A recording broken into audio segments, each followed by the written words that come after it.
युवा साथियों, फासलों के दरमियान की क्लास में आप सबों का अभिनंदन है। इससे पहले वाली कक्षा में हम लोगों ने अलंकार और उसके प्रकार का अध्ययन किया था। आज पुनः अलंकार पर हम लोग बात करेंगे। यह भी काव्य शास्त्र का एक विषय है, सेमेस्टर 3 कोर्स 7। तो आज हम लोग 2 अलंकारों का अध्ययन करेंगे और इससे पहले हम लोगों ने अलंकार का अध्ययन किया था। पुनः एक बार हम लोग अलंकार के संबंध में थोड़ा सा परिचय जान लें और फिर हम लोग 2 अलंकारों का अध्ययन हम लोग आज करेंगे। इससे पहले वाली कक्षा में बच्चों हमने आपसे बातचीत की थी कि अलंकार क्या है, सामान्य रूप से अलंकार किसे कहते हैं, अलंकार की परिभाषा क्या है और अलंकार कितने प्रकार के हैं, और हम लोगों ने 2 अलंकारों का अध्ययन किया था।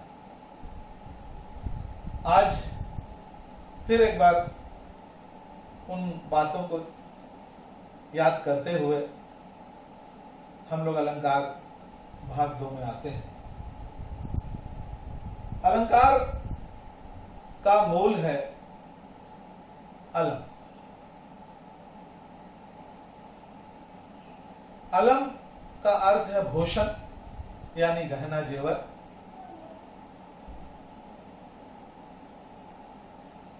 जिन आभूषणों को, सोने चांदी के आभूषणों को सामान्य रूप से कोई स्त्री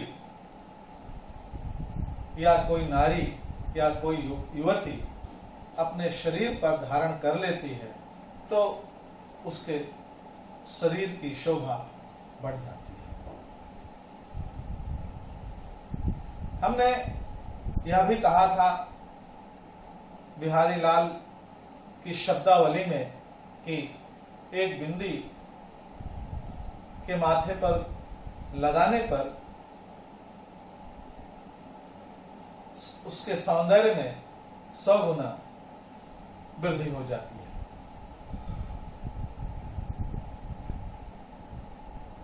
काव्य में जिन उपकरणों का प्रयोग करने से उसके शब्द में और अर्थ में उसकी शोभा की बढ़ोतरी होती है, उसे अलंकार कहते हैं। अलंकार की परिभाषा देते हुए आचार्यों ने कहा है कि शब्द और अर्थ की शोभा बढ़ाने वाले धर्म को अलंकार कहते हैं। रीतिकालीन आचार्यों ने अलंकार के 3 भेद स्वीकार किए हैं: शब्दालंकार, अर्थालंकार और उभयालंकार। उभयालंकार को मिश्रित अलंकार भी कहते हैं। जहां शब्दों में चमत्कार हो वह शब्दालंकार कहलाता है, जहां अर्थों में चमत्कार हो वह अर्थालंकार कहलाता है, जहां शब्द और अर्थ दोनों में चमत्कार हो वह उभयालंकार या मिश्रित अलंकार कहलाता है। उभयालंकार जैसे संकर, संसृष्टि, संदेह आदि उभयालंकार के उदाहरण हैं। आइए, उस दिन हम लोगों ने 2 शब्दालंकार का अध्ययन किया था, अनुप्रास अलंकार और यमक का। आज हम लोग 2 अलंकार का अध्ययन करेंगे। पहला अलंकार है उपमा अलंकार और दूसरा अलंकार है रूपक अलंकार। तो सबसे पहले हम लोग यह जाने कि उपमा अलंकार क्या है। उपमेय और उपमान में सादृश्य की योजना करने वाले समान धर्म को उपमा कहते हैं। उपमेय और उपमान में सादृश्य की योजना करने वाले धर्म को उपमा कहते हैं। उपमा का अर्थ है समता, तुलना या बराबरी। किसी से उसकी समता की जाए, किसी से उसकी बराबरी की जाए, किसी से उसकी तुलना की जाए, यही उपमा अलंकार है। उपमा के लिए 4 बातें आवश्यक हैं। आगे हम लोग और अच्छी तरह से इसे समझेंगे। उपमा के लिए 4 बातें आवश्यक हैं। उपमेय पहला है उपमेय, जिसकी उपमा दी जा रही हो, अर्थात जिसका वर्णन हो रहा हो। देखिए अच्छी तरह समझिए, उपमेय जिसकी उपमा दी जा रही हो, अर्थात जिनका वर्णन हो रहा हो। दूसरा, उपमान जिससे उपमा दी जाए। समान धर्म, उपमेय तथा उपमान में जो समान गुण दिखाई देता है उसे समान धर्म कहा जाता है। वाचक शब्द उपमेय उपमान तथा समान धर्म को जोड़ने वाले शब्द को हम वाचक शब्द कहते हैं। अब इसे हम एक उदाहरण द्वारा हम समझने की कोशिश करेंगे। चेहरा चांद के समान सुंदर है। चेहरा चांद के समान सुंदर है। चेहरा जो है ये क्या है? ये उपमेय है। इस चेहरे का वर्णन हो रहा है, यह क्या है? उपमेय है। और इसकी तुलना, इसकी समता किससे की जा रही है? बराबरी किससे की जा रही है? चांद से। तो उपमान क्या है जिससे उपमा दी जा रही? उपमान जो है यह चांद है। चांद क्या है? उपमान है। चेहरा, किसी का भी चेहरा, ये क्या है? उपमेय है, जिसका वर्णन हो रहा है। और जिससे उपमा दी जा रही है, तो हमने एक वाक्य कहा यहाँ पर कि चेहरा चांद के समान सुंदर है। तो चेहरा जो है यह उपमेय है और उपमान क्या है? चांद है। और समान सुंदर है। चेहरा चांद के समान सुंदर है। समान धर्म क्या हुआ? उपमेय तथा उपमान में जो समान गुण दिखाई दे, यही समान धर्म है। अब देखिए यहां पर सुंदर, अब देखिए यहां पर उपमान जिससे उपमा दी जाए, उपमेय जिसकी उपमा दी जा रही हो अर्थात जिसका वर्णन किया जा रहा हो, और यहां पर जो है वाचक शब्द क्या है? सुंदर है। उपमान के समान वाचक शब्द तथा सुंदर है, समान धर्म है। अभी हम लोगों ने पढ़ा कि चेहरा चांद के समान सुंदर है। यहां चेहरा जो है यह मुख है। चेहरा जो है यह उपमेय है और चांद जो है उपमान है और के समान जो है वाचक शब्द है तथा सुंदर है, यह समान धर्म है। फिर एक उदाहरण अभी हम लोग लेते हैं और आप लोग स्पष्ट रूप से समझेंगे। उस उदाहरण को यहां पर हमने लिखा भी है। मुख कमल के समान सुंदर है। यहां मुख जो है जिसका वर्णन हो रहा है वह उपमेय है। कमल जिससे उपमा दी जा रही है उपमान है। के समान जो है वाचक शब्द है और सुंदर है, यह समान धर्म है। वही उदाहरण को यहां दूसरी तरह से हमने लिखा है। पहला उदाहरण हमने मौखिक रूप से कहा था आपसे कि चेहरा चांद के समान सुंदर है, और यहां पर हमने लिखा है कि मुख कमल के समान सुंदर है। अब एक और उदाहरण यहाँ पर हम लेते हैं। वह उदाहरण है, क्या है? लघु तरणी हंसनी सी सुंदर। लघु तरणी हंसनी सी सुंदर।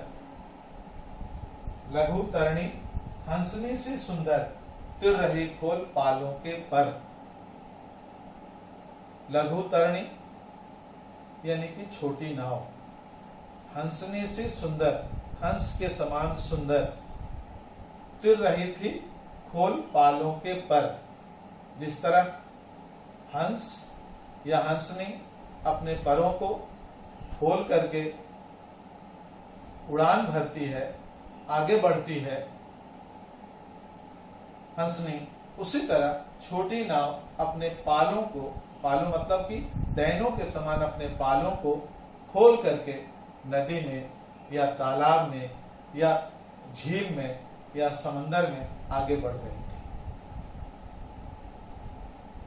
अब यहां पर देखिए कि जो उदाहरण हमने आपको दिया उसका स्पष्टीकरण क्या है। प्रस्तुत पद में लघु तरणी उपमेय है, यानी जिसका वर्णन हो रहा है। हंसनी उपमान है, सुंदर समान धर्म है तथा सी वाचक शब्द है, अतः यहां उपमा अलंकार है।